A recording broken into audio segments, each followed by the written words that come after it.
He called me by name. We had never met. I had never seen him before in my life. He was standing at the end of my street at 11 p.m. on a Tuesday, and he said my name like he had been waiting specifically for me to walk past. That was 3 months ago.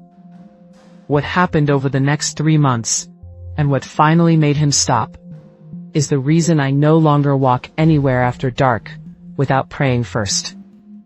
I have lived on the same street for 4 years. Quiet neighborhood, corner house. I know my neighbors by face, if not always by name. The man at the end of the street, I had never seen him before that Tuesday.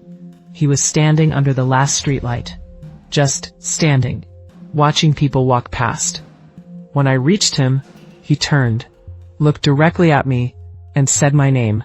Not a guess, not a question, a statement, certain, like a greeting between people who know each other well. I stopped walking. I asked him how he knew my name. He smiled. He said, "I know a lot about you." I walked away quickly. I did not look back. 3 days later, he was there again. Same spot. Same time. Waiting. This time he said my name, and then my address. The full address. Correct. They said, without a direct threat, there was nothing they could do. He had not touched me. He had not followed me. He had simply stood there and known things. The week after, he knew my mother's name. The week after that, he described my apartment in detail. Rooms I had never shown anyone. The specific way my furniture was arranged. I changed my locks. I bought new curtains. I started checking every window every night. None of it helped, because he was never inside. He was always just at the end of the street, knowing things, waiting. The night everything changed, he said something different. I was walking home late. I tried to cross the street before reaching him. He called out, "It won't help. I'll still be here tomorrow. And the night after. I know your schedule better than you do." I stopped. For the first time I turned and faced him directly. I asked him what he wanted. He was quiet for a long time. Then he said, "I want you to understand that there is nothing you can do to make me go away." He said it the way someone states a fact. No emotion. No threat. Just certainty. I went home. I locked every door.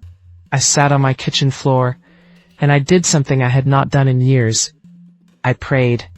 Not because I knew it would work, because I had run out of everything else. My grandmother had given me a Bible when I moved into my apartment. It had been on my shelf for 4 years, unopened.